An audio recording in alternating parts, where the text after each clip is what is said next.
Bom dia, meus irmãos da Segunda Igreja Batista em Gramacho. Tudo bem? Aqui quem vos fala é o diácono Messias Lamin. Quero desejar a todos vocês um excelente domingo na paz do Senhor. Espero que, ao receber essa palavra, você esteja bem, que você, sua família, todos estejam muito bem. Hoje nós estaremos fazendo a lição de número 6 da nossa revista deste trimestre. Nosso desejo é que você possa estar curtindo, possa estar aprendendo junto com a gente todos esses conceitos tão relevantes para os dias de hoje. Quero te convidar, então, sem mais delongas, a abrir a sua Bíblia no livro de Marcos, capítulo 13. Isso mesmo, nós vamos ler todo o capítulo. Caso você não consiga abrir sua Bíblia nesse momento, me acompanhe aqui, então, na leitura que faremos desse capítulo. Capítulo de número 13 de Marcos. Muito bem, diz assim, então, o texto desta lição. E saindo ele do templo, disse-lhe um dos seus discípulos, Mestre, olha que pedras, que edifício.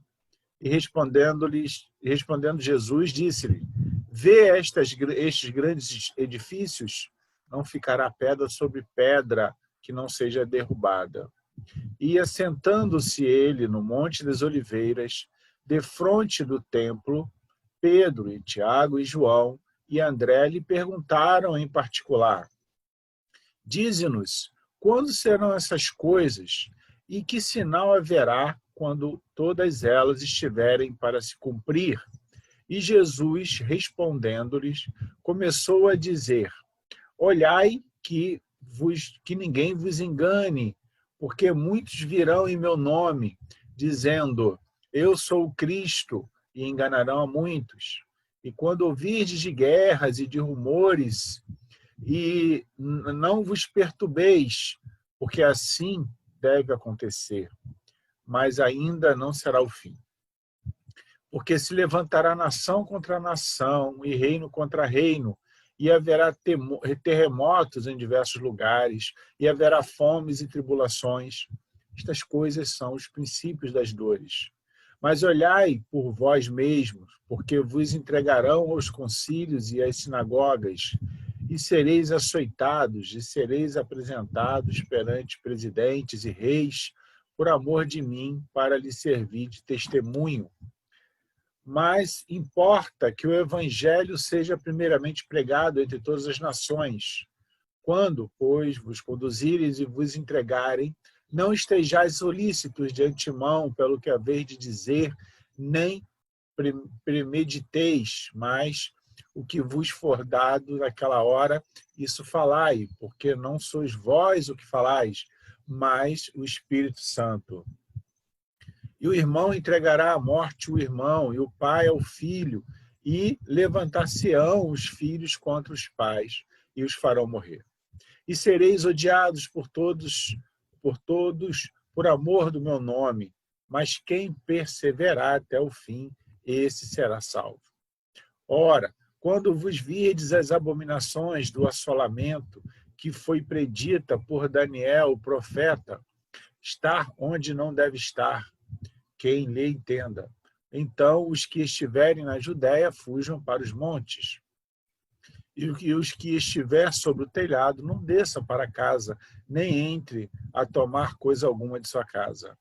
E o que estiver no campo não volte atrás para tomar as suas vestes.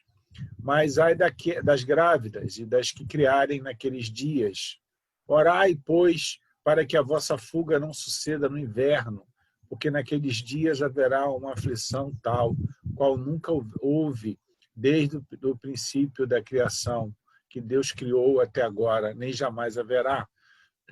E se o Senhor não abreviasse naqueles dias, nenhuma carne se salvaria, mas por causa dos eleitos que escolheu, abreviou aqueles dias. Amém. Então, se alguém vos disser, eis aqui o Cristo, ou ei-lo ali, não acrediteis, porque se levantarão falsos cristos e falsos profetas, e farão sinais e prodígios para que enganarem, se for possível, até os escolhidos. Mas vós vede, eis que de antemão vos tenho dito. Ora, naqueles dias, depois daquela aflição, o sol se escurecerá e a lua não dará a sua luz. E as estrelas cairão do céu e as forças que estão nos céus serão abaladas. E então verão vir o Filho do Homem nas nuvens com grande poder e glória. E ele enviará os seus anjos e ajuntará os seus escolhidos, desde os quatro ventos, da extremidade da terra até a extremidade do céu. Aprendei, pois, a parábola da figueira, quando já o seu ramo se torna tenro e brota folhas, bem sabeis que já está próximo o verão. Assim também vós, quando virdes sucederem estas coisas, sabei que está perto as portas. Na verdade vos digo que não passará esta geração sem que todas essas coisas aconteçam. Passará o céu e a terra, mas as minhas palavras não passarão. Mas aquele dia e hora ninguém sabe, nem os anjos que estão no céu, nem o Filho, senão o Pai. Olhai, vigiai e orai, porque não sabeis quando chegará o tempo. É como se um homem, partindo para fora da terra, deixasse a sua casa e desse autoridade aos seus servos e a cada um a sua obra, e mandasse ao porteiro que vigiasse. Vigiai, pois, porque não sabeis quando virá o Senhor da casa, se à tarde, se à meia-noite, se ao cantar do galo, se pela manhã. Para que, vindo de improviso, não vos ache dormindo. E as coisas que vos digo-as a todos. Vigiai. Amém? Amém, né, irmãos? Amém. Que Deus abençoe a sua palavra lida neste dia. Irmãos, como eu falei, nós estaremos aqui hoje falando sobre a lição de número 6, né? Que fala sobre ainda não é o fim. Isso mesmo, ainda não é o fim. Sabemos que estamos enfrentando dias difíceis e para muitas pessoas as situações são pesadas, as crises estão muito fortes, mas a palavra de Deus assegura para a gente que ainda não é o fim. Sabemos que temos muito aí o que aprender, principalmente nesses dias de dificuldades, nesses dias que estamos enfrentando talvez algumas angústias, algumas tristezas, mas não é o fim. Amém? Não é o fim. Eu quero convidar você, então, a uma reflexão nesse dia que foi a sugerida pelo pastor Washington Roberto Nascimento, quando ele traz, então, a lição de hoje para a nossa reflexão. Ok? Bom, primeiro eu quero que os irmãos, a partir do texto que nós acabamos de ler, comecem a perceber que Jesus, ao sair, né, ali do templo, ele ouve dos seus discípulos algo extraordinário, diferente para aquele momento. Os discípulos começam, então, a elogiar o templo, a falar daquele templo, né? A falar daquele templo que fora criado ali na época de Salomão, a falar do templo que, logo a seguir, né, elogiar toda aquela estrutura, aquelas paredes, enfim, admirar realmente a obra que fora feita naquele momento, né? Pois é. E esse período aí, né, de papo, Jesus então começa a aproveitar para falar realmente sobre o verdadeiro templo, a função do templo, a mensagem que era necessária ser dada àquele povo, àquelas pessoas, para que eles então pudessem, a partir de tudo aquilo ali, entender a volta de Cristo. E Jesus já começa, então, e aí foi o texto que nós acabamos de ler, né? Tudo será destruído, não ficará pedra sobre pedra. Então, você imagina que você hoje vai a um museu, você vai a Petrópolis, olhar aquelas casas bonitas lá, o Palácio do Quitandinha, enfim. Ou você vai a uma cidade, né, onde tem obras antigas, né, e que você começa a elogiar, e alguém diz assim, tudo vai ser destruído. E aí você se apavora e diz assim, mas como? Isso aqui vai ser destruído? Pois é. Só que Jesus, necessariamente, ele começa a falar não do templo em si, né? Mas dele. Né? O templo era ele. Né? Então, a gente começa aí, tanto que depois nós vamos encontrar na frente ele falando que tudo esse templo será destruído, mas se restituirá em 3 dias. Né? E aí as pessoas, não, como assim? Quer dizer, vai destruir esse templo, em 3 dias será reconstruído. Pois é, ele está falando dele, né? Da pessoa dele. Eles não entenderam naquele momento. Mas Jesus usa naquele momento, nesse momento do nosso texto, algo que ele ainda não tinha feito com tanta clareza assim. Ele começa a fazer conforme os profetas faziam no passado. Ele começa a profetizar coisas com aquele povo. Começa a profetizar, a falar, né, como se fosse aqueles profetas do Velho Testamento. Ele começa a agir dessa forma, falando, mostrando para aquelas pessoas todo o recado de Deus para a vida dela, tudo que Deus realmente tinha separado para eles, tudo aquilo que haveria de acontecer para aquelas pessoas, tudo aquilo que ainda estava por vir, né, na vida daquelas pessoas, nas nossas vidas também, né, porque tudo aquilo que Jesus falou vai chegar aqui até nós, não é verdade? Então, esse momento, Jesus chama a uma reflexão. Perdão, irmão. Nesse momento, Jesus chama uma reflexão. E ele chama a atenção para um lugar fundamental que, principalmente para os nossos dias, é importante a gente saber. Onde é o lugar de culto? O templo, né, como a gente já disse em alguns momentos, ele é apenas um meio. Ele é apenas um local onde nós escolhemos para adorar ao Senhor. A nossa se encontra ali no Gramacho, segunda Igreja Batista, né, do Gramacho. Está ali, assim como a primeira está lá no centro de Caxias, né? Assim como outras igrejas estão nos seus bairros. É o momento, é o encontro, é o local, né? Então a igreja se reuniu ali. Então fez um templo. Pode ser a sua casa, pode ser, sabe, a sala lá da sua casa. Também a igreja vai estar presente ali. Então, Jesus chama a atenção para uma coisa importante. Nenhum lugar de culto, nenhum ritual religioso, nenhum calendário eclesiástico poderá substituir o nosso relacionamento pessoal com Deus, marcado por um coração quebrantado e contrito, um culto em espírito e em verdade. Deus é a única fonte da nossa segurança e paz. Não é o templo.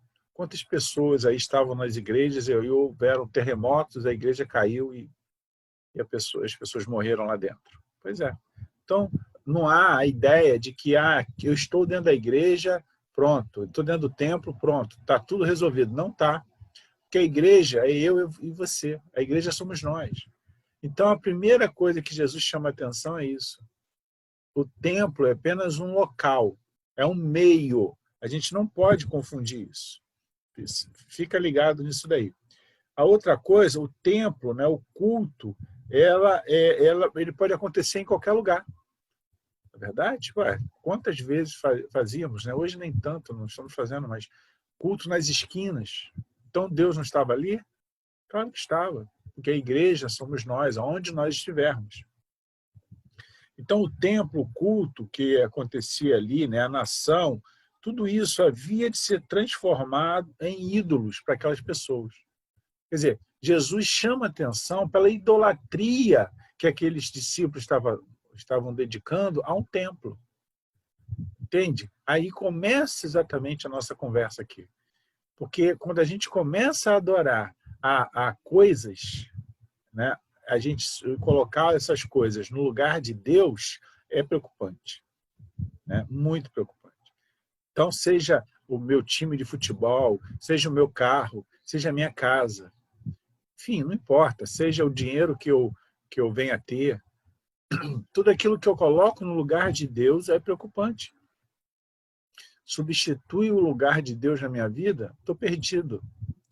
Então, Jesus já chama atenção também com relação a isso.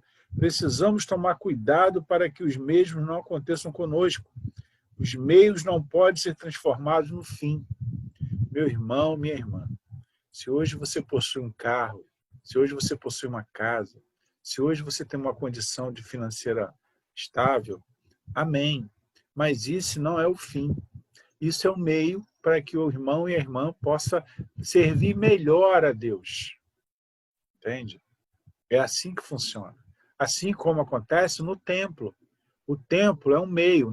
Nosso templo é confortável? É. Mas é um meio. É um meio para que a gente possa servir melhor a Deus. É lógico que nesse verão que se aproxima aí, quer dizer, se a gente está dentro do templo, um calor, nós ali né, suando, isso atrapalha a concentração. Mas Deus abençoou, a gente tem um ar-condicionado. Então ali eu posso adorar melhor ao meu Deus. É isso, é um meio, não é o fim. O templo não é o fim, o templo é um meio, é uma forma que nós encontramos para adorar a Deus. Então, Jesus já chama atenção aí, né? Para que essas pessoas possam estar ligadas com relação a isso. Então, as respostas de Jesus, né, a partir de todas as perguntas que são feitas, nós vamos perceber que os discípulos começam a ter dúvidas, né? Bom, então quando é que vai ser o fim do mundo? Quando é que essas coisas de fato vão acontecer, né? Quando é que você vai voltar? Né? Então, as respostas de Jesus a essas perguntas tem que ter um cuidado, pois elas se encontram entrelaçadas, tecidas juntas. Os eventos mencionados nesse texto parecem um só, perto um do outro, mas são como montanhas em perspectivas de horizonte distante. A sensação é que elas estão próximas, quanto, na verdade, estão distantes. Isso é outra coisa a ser dita. Às vezes, a gente acha que isso vai acontecer logo. Uma coisa está perto da outra, não está. Existem anos de diferença aí, séculos de diferença. Né? Então, é importante também a gente se ligar nisso, porque isso que é importante conhecer a palavra. Né? Então, Jesus faz uma leitura exatamente desse momento, do momento em que as coisas estavam acontecendo ali.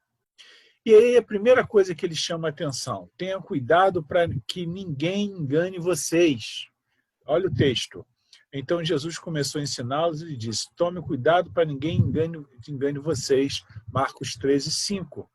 É muito triste quando você é enganado, quando as pessoas são enganadas.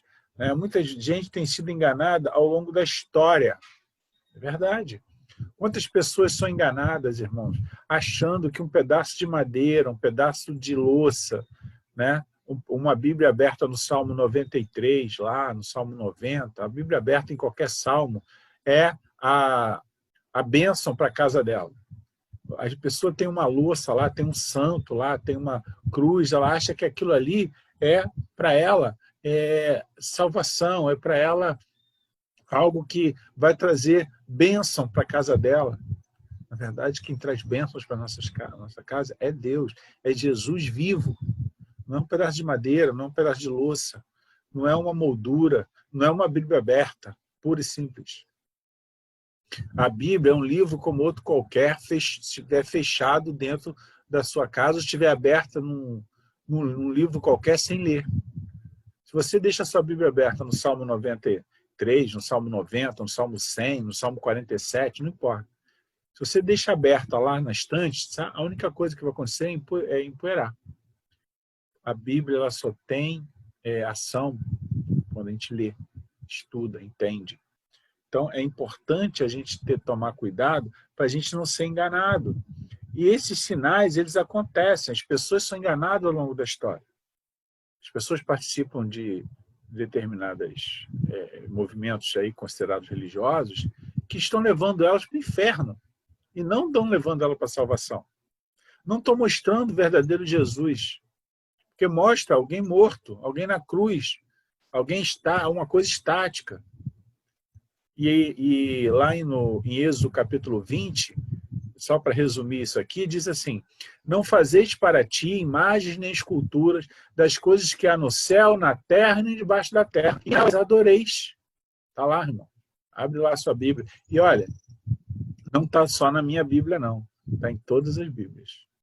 Né? Seja da Batista, Presbiteriana, Católica, Assembleana. Está escrito isso lá. Todas elas. E assim mesmo as pessoas adoram estátuas, adoram, né, pedaços de madeira. Então a gente precisa tomar cuidado, né? Outra coisa, algumas pessoas acham que estarão livres de sofrimento. Ah, porque agora eu sou cristão, agora eu não vou sofrer mais. Mentira. Quem prega isso para você está mentindo. Quem disser para você, não, agora que você é cristão, não tem mais sofrimento na sua vida. Mentira. Vamos sofrer e vamos continuar sofrendo. No mundo tereis o quê? Aflições. Mas tem de bom ânimo, porque eu venci. Não foi isso que Jesus disse? Pois é. Então, essas faixas que você vê por aí, né? Venha e pare de sofrer. Pois é. Tome cuidado. Tome cuidado, porque aquilo ali é engodo. É mentira. Não vai acrescentar nada na sua vida, além de mais sofrimento, porque quando você descobrir que você não vai deixar de sofrer, você vai ficar muito triste. Tem gente que fica deprimido. Então, peço a você que tome cuidado. Tome cuidado. Porque o sofrimento faz parte, né? A Bíblia ensina que é possível uma vida sem... A Bíblia ensina que é impossível uma vida sem sofrimento, mesmo quando a pessoa procura fazer tudo certo. Paulo. Olha a história de Paulo que nós já estudamos.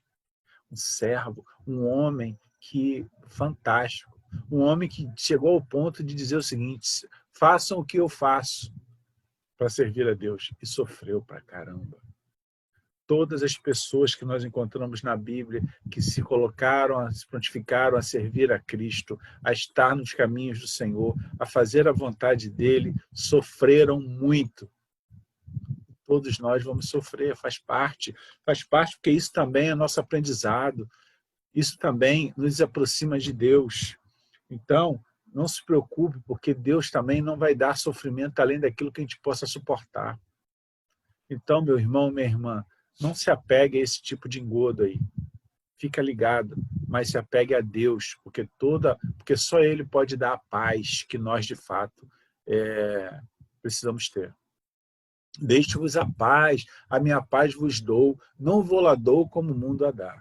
Pois é, a paz verdadeira vem de Deus. É assim, aí lá você vai encontrar a paz. Mas deixar de sofrer? Nós não vamos deixar de sofrer. Não existe essa possibilidade aqui na Terra, não existe. Então, nós vamos passar por nossos apertos, nós vamos passar por situações difíceis, mas Deus vai estar conosco o tempo todo. E Ele vai nos guiar, vai nos guardar, vai nos levantar todos os dias para que a gente vença e aprenda. É assim, irmão. Então, em um mundo em que rejeita Jesus Cristo, precisamos estar preparados para enfrentar a perseguição como algo inevitável.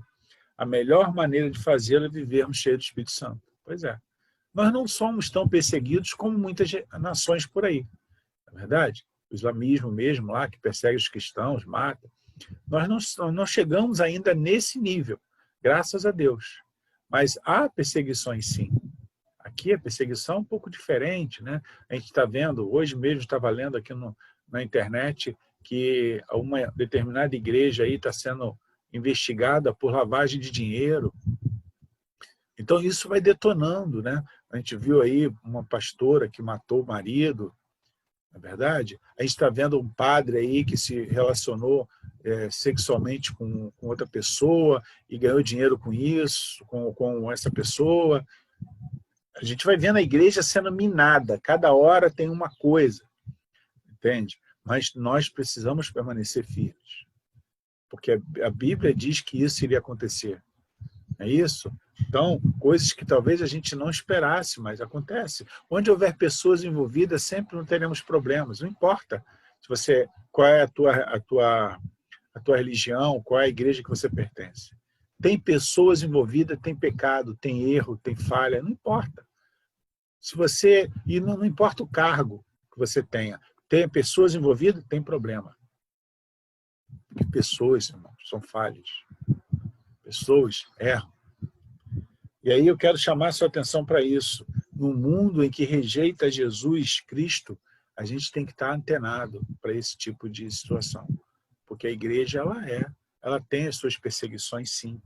né? Mas ele nos capacita todos os dias. E aí ele fala aqui, né? Quando vos levarem às sinagogas, quando vos questionarem, não se preocupa. O Espírito Santo vai falar, vai te dar a palavra. Maravilhoso, né, meu irmão? O Espírito Santo vai te dar a palavra, vai dizer para você o que você tem que fazer. Isso é maravilhoso. Que Deus abençoe muito tudo isso, que Deus abençoe muito você também nesse caminho, né, que a gente possa vencer essas lutas diárias aí. Outra coisa, tenha cuidado, né, de aprender de saber o que o texto ensina. Né? Então ele diz lá, né, aprendam, pois a parábola da figueira, ele fala da figueira. Ou seja, quando a figueira está tenra lá, o verão está se aproximando. Se nós olharmos para a natureza, nós vamos ver as coisas acontecendo.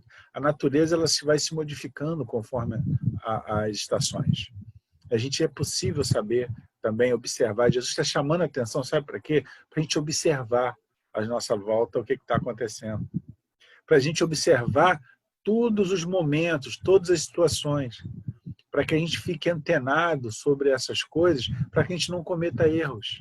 Quer dizer, quando a gente observa a nossa volta, quando a gente observa as coisas que estão acontecendo à nossa volta, quando a gente é capaz de verificar, né, o quanto a natureza se modifica, o quanto ela fala conosco, para que a gente entenda as mudanças dos tempos, isso é importante, porque isso vai permitir que eu possa refletir e agir sobre a minha vida, sobre a vida do próximo, sobre a igreja, permitir com que eu possa crescer também, como pessoa, como servo. Então, o povo de Deus deve estar sendo destruído porque lhe falta conhecimento. Olha aí, irmãos. Então, é importante a gente saber que a gente não pode ficar sem conhecimento. Olha, por mais que a gente esteja distante, né, fisicamente, por mais que essa época tenha feito com que a gente fique distante, mas não pode faltar conhecimento. A gente deve continuar estudando a palavra, participando, né, nem que seja online. Esse momento que a gente tem entregado aqui para vocês dominicalmente, participe, leia, estude, avalie, questione, faça perguntas, mas não fique sem informação, não fique sem conhecimento. Porque isso só prejudica a nossa relação com o próximo, a nossa relação com Deus, e faz a gente acreditar em coisas que a gente não deveria acreditar.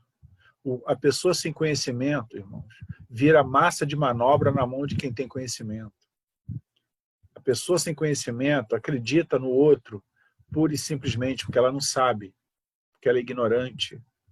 Então não fique sem conhecimento. Não se permita ser massa de manobra na mão de ninguém. Aprenda todos os dias, né? Aprenda todos os dias, para que você não possa ser confundido, para que os ventos que vêm de um lado e de outro não te levem a lugares que não são de Deus. Tenha cuidado, irmãos, ore, vigie, é outra orientação aqui, né? Então, que vigiem e orem, porque vocês não sabem quando chegará o tempo. Pois é, a oração é a arma do crente. Fique alerta, vigilante, fique esperto, sabe? Atento, olhando o tempo todo, vendo, checando. Não fica perdendo tempo com bobagens. Fica ligado, antenado. Ore, peça a Deus sabedoria, que Ele pode nos dar. Não fique aí vagando e achando que as coisas vão acontecendo naturalmente, você vai sendo naturalmente na sua vida. Muitas coisas só vão acontecer se você agir. Se você não agir, não vai acontecer nada. Você vai continuar no lugar que está. Ou você muda, ou alguém muda por você. E aí, quando alguém resolver mudar você, você não vai gostar. Então é melhor você mudar, é melhor você fazer a diferença, é melhor você ficar alerta, vigilante, crescer com isso. Né? Então, a oração ela tem que ser a nossa arma. É isso que nós usamos para crescer, para falar com Deus, para abrir nosso coração com Ele, né? E nos tornemos vigilantes com tudo aquilo que Ele tem separado para nós. Então, irmãos, que a gente possa ficar atento, né? Que a gente possa orar, que a gente possa vigiar, que a gente possa crescer juntos no Evangelho. Porque todas essas questões que foram colocadas aqui, elas são questões pertinentes para os nossos dias. E elas é que farão diferença quando eu e você resolvermos, de fato, a cada dia nos colocarmos nas mãos do Senhor. Não importa o momento, não importa a situação que você esteja vivendo. Esse é o momento para que eu faça a diferença. Através da internet, se eu não posso ir fisicamente, através de uma ligação, através de uma mensagem, mas que eu possa crescer junto com o próximo, para que eu não venha a ser massa de manobra, para que eu possa ter conhecimento, para que eu possa orar, para que eu possa vigiar. Então, que tomemos cuidado, né, de orar e vigiar cada dia como se fosse o último. Isso mesmo. Que cada dia eu possa orar e vigiar como se hoje fosse o último dia. E a gente não sabe, quem sabe? Quem administra o tempo da sua existência, da minha existência? Ninguém. Eu, Deus. Daqui a 1 minuto eu não sei o que vai acontecer na minha vida. Daqui a 1 segundo eu não sei o que vai acontecer. Deus é que sabe. Então, que você possa, de fato, estar atento a isso. Não administramos o tempo da nossa existência. Quem administra é Deus. Então, ore, vigie, fique atento, observe, né? Para que as pessoas possam o tempo todo estar realizando e observando o que está acontecendo à volta, né? É lógico que a gente sabe que com toda a disciplina, né, quando ela vem, isso está lá em Hebreus, a gente vai encontrar lá, ela não é bem vista, ela não é alegre, quando alguém te disciplina, quando alguém te chama atenção. É como aquela mulher grávida que está para ter o bebê, cheio de dores, mas quando o bebê nasce, ela esquece todas as dores. Não é verdade, minha irmã? Esquece, em prol do bebê que está ali. E assim também vai ser quando Jesus voltar. Ficaremos tão cheios de alegrias, né, que ninguém poderá dizer, né, outra coisa que não seja, né, o quanto alegre estamos. Então, que nós estamos aguardando a volta de Cristo, né? Os seguidores de Cristo devem compartilhar com Ele das mesmas perseguições, sofrimento, missão e morte, não apenas da glória, da ressurreição e da vida eterna. Quando nós optamos por Cristo, nós optamos em segui-lo, nós optamos em estar junto com Ele no caminho. Então, que a gente também possa entender que, assim como não foi fácil para Cristo, não vai ser fácil para nós. Mas Deus nos dá todas as armas, toda a total condição para que a gente vença as nossas batalhas. Deus nos dá total condição para que a gente saia vencedor de tudo aquilo que a gente vier a fazer. Amém? Que Deus te abençoe. Que Deus possa te fortalecer, que Deus possa acrescentar na sua vida dia a dia mais sabedoria, para que a gente possa entender que ainda não é o fim. E a gente tem muito aí o que fazer, muito aí o que aprender. Deus te abençoe nesse dia, fortaleça a sua vida, ore, vigie e seja cada dia mais um crente forte na presença de Deus. Amém? Deus te abençoe. Bom domingo. Até a próxima.